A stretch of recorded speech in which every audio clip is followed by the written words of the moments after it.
ఈ గ్యాంగ్ ఎదిరించో, జట్టు కట్టకో, ఏమీ పీకలేం.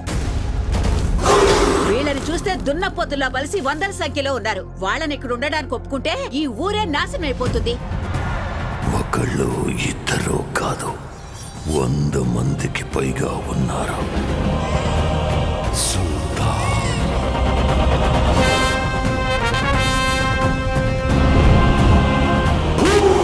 వీళ్ళు రౌడీలు కాదు, నా అన్నలు. ఏ ఊరికైనా 4 దిక్కులు ఉంటాయి, కానీ ఈ ఊరికి 2 దిక్కులు. ఒకడు సత్యరంగయ్య, రెండోడు భయన్న.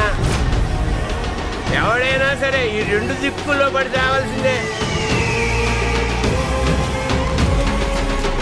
ఈ వర్షం ఆగేలోగా ఆ లంచా కొడుకుని గుడ్డలోడ తీసుకొట్టి నా ముందు తీసుకురాకపోతే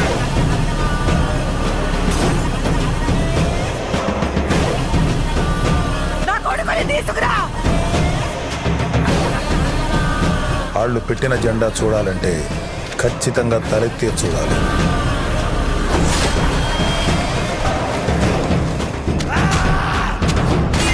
బండెడన్నావు తిని కుండెడ రక్తం తాగే రాక్షసుడి గురించి ఎప్పుడన్నా విన్నావా? నేను చూశాను. కొమ్ములతో ఆడి కథనాడే రాసుకున్నాడు.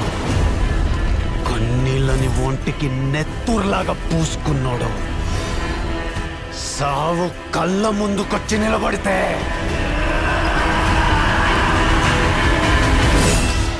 కత్తిలేసి కలబడినాడు. కనబడ్డాడు. నా లోపల తప్పై నాయుడు మనిషి కాదు, సావు. తిరుపతిలోని ప్రేమ కథ కంటే ఈ వెంకటప్పయ్య నాయుడు సృష్టించే రక్తపాతం గురించి ఎక్కువ మాట్లాడుకుంటారు.